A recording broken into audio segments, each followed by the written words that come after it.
warahmatullahi wabarakatuh. Halo adik-adik sahabat biologi semua.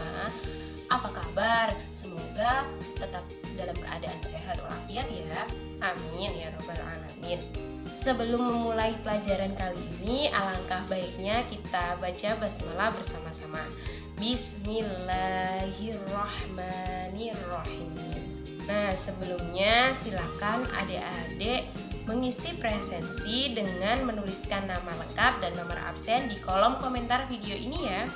Biar tambah semangat belajarnya, kita ice breaking terlebih dahulu dengan tepuk semangat. Tepuk semangat. Semangat. Semangat. Persahabatan bagai kepompong merubah ulat menjadi kupu-kupu. Kalian tahu nggak sih kenapa ulat bisa berubah menjadi kupu-kupu? Perubahan tersebut juga bisa kita lihat pada biji-bijian tanaman loh. Kalau biji ditanam, ia bakal tumbuh jadi pohon. Kita dulu juga tumbuh dari bayi yang menggemaskan, kok bisa jadi secantik ini? Nah, perubahan yang terjadi pada makhluk hidup itu, baik tumbuhan, hewan, maupun manusia, itu karena makhluk hidup mengalami pertumbuhan dan perkembangan. Ini nih yang jadi perbedaan antara makhluk hidup dengan benda mati. Contohnya seperti buku ini nih.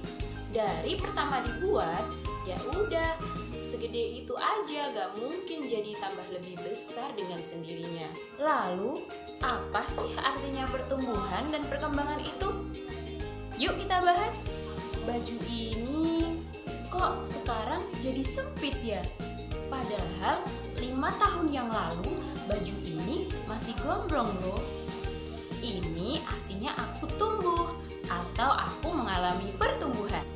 Nah, di biologi, pertumbuhan merupakan perubahan bertambahnya ukuran, volume, tinggi, dan massa.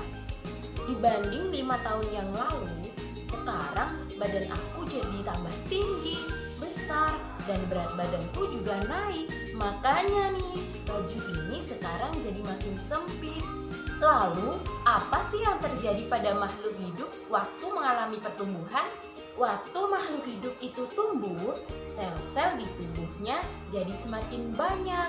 Hasilnya, jaringan-jaringan dan organ-organ yang ada di tubuhnya jadi semakin gede. Perubahan ini bisa diukur secara kuantitatif. Pakai meteran ini nih misalnya. Aku bisa mengukur panjang tanganku jadi 55 cm. Jauh beda dibandingin dengan pas aku masih bayi. Tanganku masih imut banget. Pertumbuhan pada makhluk hidup itu bersifat irreversible. Artinya tidak akan kembali ke bentuk semula. Kita yang sudah tumbuh tinggi tidak mungkin jadi pendek lagi. Jadi jangan pernah ngarep untuk jadi bayi yang menggemaskan lagi. Impossible. Oke, tadi kan kita udah bahas mengenai pertumbuhan. Lalu perkembangan itu apa ya? Dua-duanya kayaknya sama nambah besar. Eits, tunggu dulu. Kalau di biologi, pertumbuhan dan perkembangan itu merupakan dua kata yang berbeda. Perkembangan merupakan proses menuju kedewasaan. Bedanya dengan pertumbuhan, kalau perkembangan itu diukurnya secara kualitatif. Jadi, gak bisa diukur pakai meteran yang tadi. Contoh, kalian lihat bayi yang baru lahir, mereka belum bisa ngomong kan ya? Tapi pas mereka udah berumur 2-3 tahun, mereka lancar banget ngomongnya. Artinya mereka mengalami perkembangan. Tapi perubahan ini tidak bisa kita ukur secara kuantitatif. Kita hanya tahu secara kualitatif. Yang tadinya nggak bisa ngomong, jadi bisa ngomong. Kira-kira apa kita bakal tumbuh dan berkembang terus-terusan? Coba deh perhatiin orang tua atau kakakmu. Kita sebagai manusia punya batasan waktu maksimum untuk tumbuh dan berkembang. Rata-rata cuma sampai umur 25 tahun. Umumnya makhluk hidup lain juga sama, punya batasan waktu untuk tumbuh dan berkembang. Kalau kita udah berhenti tumbuh dan berkembang, artinya kita sudah bisa dibilang dewasa. Di atau sudah mengalami perubahan bentuk. Seperti pada cowok sudah mulai tumbuh jenggot, kumis. Kalau di cewek bentuk tubuhnya berubah, tumbuh payudara dan pinggulnya membesar. Nah, di biologi makhluk hidup yang dewasa itu yang sistem reproduksinya sudah berfungsi dan siap punya keturunan. Kalau pada manusia, contohnya cewek-cewek nih ya, dia udah menghasilkan sel telur atau ovum dengan ditandai dengan menstruasi. Di tumbuhan, ciri-cirinya dia sudah berbunga. Kalau di hewan, dia sudah bertelur dan beranak. Setiap makhluk hidup punya ciri-cirinya masing-masing. Yang perlu kamu ingat, pertumbuhan dan perkembangan merupakan dua proses yang berbeda. Namun, keduanya berlangsung secara bersamaan. Coba deh perhatiin teman-teman di kelasmu. Semuanya gak sama kan? Pasti ada bedanya secara fisik. Ada yang berkulit putih, coklat, berambut lurus, keriting, tinggi, pendek, dan masih banyak yang lainnya. Kalian pasti pernah mikir, kenapa ya kok aku gak kayak dia? Perbedaan ini ternyata disebabkan oleh banyak banget faktor yang mempengaruhi pertumbuhan dan perkembangan. Faktornya berasal dari dua sumber. Yang pertama, faktor internal yang berasal dari dalam tubuh makhluk hidup itu sendiri. Yang kedua dari faktor eksternal yang berasal dari lingkungan sekitar. Faktor internal itu ada dua. Yang pertama gen, yang kedua hormon. Pernah lihat pemain basket atau berenang enggak? Badannya kan tinggi-tinggi tuh. Ini karena mereka sering olahraga atau gimana ya? Aku kok udah berenang, udah main basket, kok tingginya segini-gini aja? Nah, hal ini dikarenakan 60% sampai 80% faktor pertumbuhan dikendalikan oleh gen. Gen setiap orang itu beda-beda. Kita yang berasal dari negara Asia biasanya memiliki badan lebih kecil dibandingkan teman-teman yang berasal dari Eropa.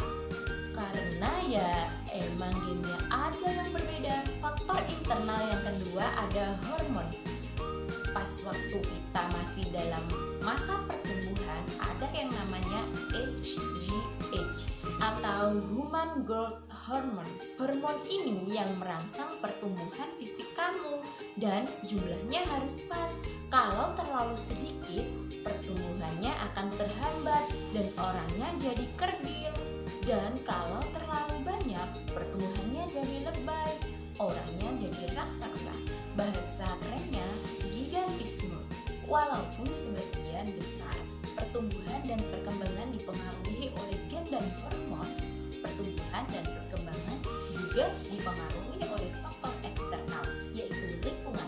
Salah satu faktor yang berpengaruh itu makanan yang kita konsumsi. Semua makhluk hidup itu butuh makan, dan makanannya itu pasti berasal dari luar tubuh kita. Waktu kecil pasti ibu kita nyuruh makan buah, sayur, protein yang banyak banget. Pokoknya makanan yang sehat-sehat. Kenapa coba? Karena makanan ini berpengaruh banget sama pertumbuhan tubuh kita. Contohnya di tumbuhan nih, cahaya berpengaruh banget sama pertumbuhan dan perkembangannya. Karena mereka membutuhkan cahaya untuk bikin makanannya. Kalau nggak ada cahaya, lama-lama proses fotosintesisnya akan berhenti dan lama-lama mereka bakal mati. Alhamdulillah hari ini kita sudah belajar mengenai pengertian pertumbuhan dan perkembangan pada makhluk hidup dan juga faktor-faktor yang mempengaruhinya. Selanjutnya kakak akan menjelaskan mengenai tugasnya ya adik-adik. Nanti kalian melakukan praktikum mandiri di rumah masing-masing. Yang perlu disiapkan yang pertama ada 2 buah gelas bekas, gelas plastik ya. Nanti kalian beri media tanam dengan diberikan kapas dan dibasahi dengan air. Nah, masing-masing pot tersebut nanti kalian tambahkan 3 biji kacang hijau ya. Nah, setelah itu nanti kalian bebas mau nentuin faktor eksternal dari lingkungan apa nih. Misal nih cahaya. Misal tanaman satu diletakkan di di ruang gelap tanpa cahaya. Sedangkan tanaman yang kedua kalian taruh di tempat yang terang. Nanti kalian amati kenapa bisa terjadi seperti itu. Kakak sudah menyiapkan teknis atau cara pengerjaannya di deskripsi video ini ya.